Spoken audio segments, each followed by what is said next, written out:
Hello, Professor. So we are continuing our session of questions and answers. So this question comes to us from Nitya, who is probably writing in from Chennai.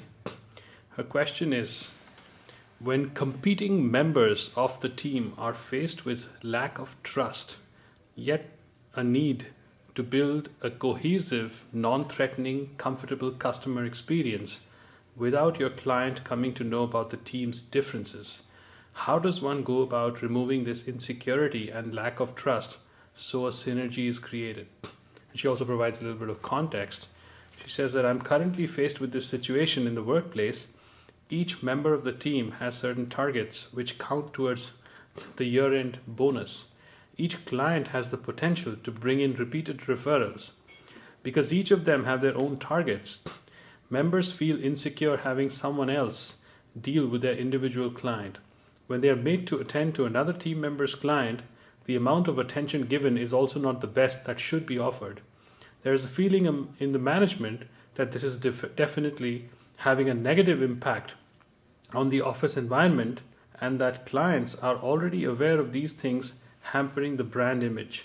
They've asked us to resolve this situation as it is we who need to accept the problem and work towards solving it. But my effort so far has been like hitting a brick wall. Wish someone can help resolve the issue.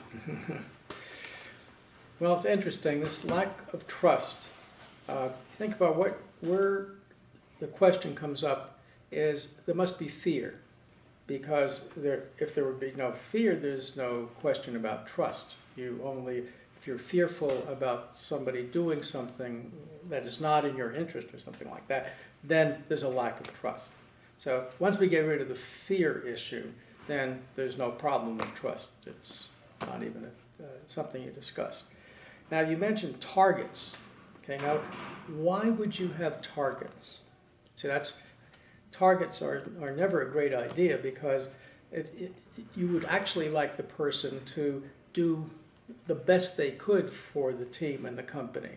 Why should meeting some particular level be appropriate? That could discourage teamwork. In other words, someone who does a lot to make the whole team better off, who also has an individual target, may end up torn in the kind of activities that they're doing.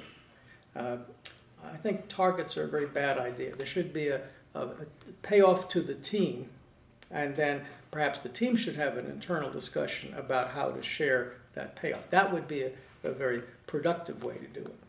So then it would be, if someone is not being very effective, then other team members could have that, make correct comments on how they could improve their performance and so on. In other words, make it like a team where everybody wants to win, and for the organization as a whole, and not about whether you can trust or whether you as an individual will do better by not doing what's in the best interest of the team. And this question of teams, I kept thinking about Christ and his disciples being managed by having individual targets, maybe for people they convert to Christianity, and fear that maybe one of them will convert someone before another one will. I mean, it's a joke, and it ought to be a joke in our everyday lives.